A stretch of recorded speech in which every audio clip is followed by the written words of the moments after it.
بسم اللہ الرحمن الرحیم۔ شروع اللہ کے نام سے جو بڑا مہربان اور نہایت رحم فرمانے والا ہے۔ بلغ العلا بکمالہ، کشفت الدجی بجمالہ، حسنت جمیع خصالہ، صلو علیہ وآلہ۔ داتا صاحب سے عقیدت رکھتے ہو، وارث شاہ سے عقیدت رکھتے ہو، مولا علی کا آپ نام لیتے ہو تو وہ بھی آج سے پہلے تھے۔ اچھا دین کون سا ہے؟ وہی ہے جو 1400 سال پرانا ہے۔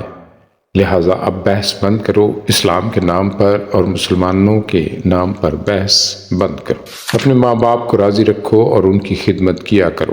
ایسا ہو سکتا ہے کہ کسی شخص کے پاس اور کوئی نیکی نہ ہو اور اس کی ماں راضی ہو تو وہ بھی جنت میں جائے گا۔ تو ماں کتنی نمازوں کے برابر ہوتی ہے؟ نمازوں کی بات نہیں، وہ سارا دین ہے۔ یہ دین والوں نے خود فرمایا۔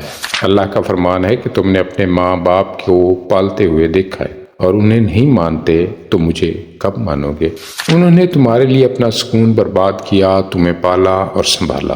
ان حاضر پالنے والوں کو اگر نہیں مانا تو غیب رب کو کیسے مانو گے؟ تو جو شخص ماں باپ کو نہیں مانتا اور اللہ اللہ کرتا جا رہا ہے وہ جھوٹا ہے۔ جو وعدہ پورا نہیں کرتا اور نماز پڑھتا جا رہا ہے وہ جھوٹا ہے۔ اس لیے مسلمانوں کو پریشان نہ کرو اور انہیں دوزخ میں بھیجنے کی کوشش نہ کرو، ان کے لیے جنت کی کوشش کرو۔ ہر کلمہ پڑھنے والے کو جنت کی خبر دو۔ آپ اسے یہ نہ کہنا کہ ابھی تو صرف کلمہ پڑھا ہے، پھر نمازیں پڑھو، روزے رکھو اور کتابیں پڑھو، پھر تمہارے بارے میں دیکھیں گے۔ پھر آپ اللہ سے یہ کہتے ہو کہ ہم نمازیں پڑھ پڑھ کے مر گئے اور آپ نے فلاں شخص کو ویسے ہی معاف کر دیا۔ آپ راضی رہا کرو، دین کو بیچ کر دنیا نہ بناؤ۔ دین کے حوالے سے تعلقات کو دنیا کے لیے استعمال کرنے والا یقیناً خسارے میں رہے گا۔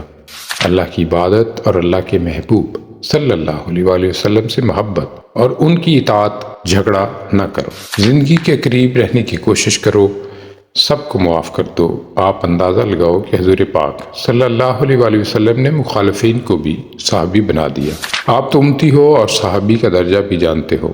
یہ شان رسالت ہے کہ انہوں نے کافر کو بھی صحابی بنا دیا۔ آپ کسی مسلمان کو اس وقت تک غیر مسلم نہ کہنا جب تک آپ کے علم میں پوری بات نہ ہو۔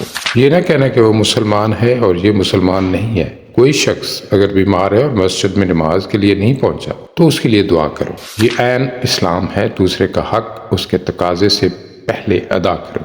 بس راضی ہو کے جاؤ اور راضی کر کے جاؤ۔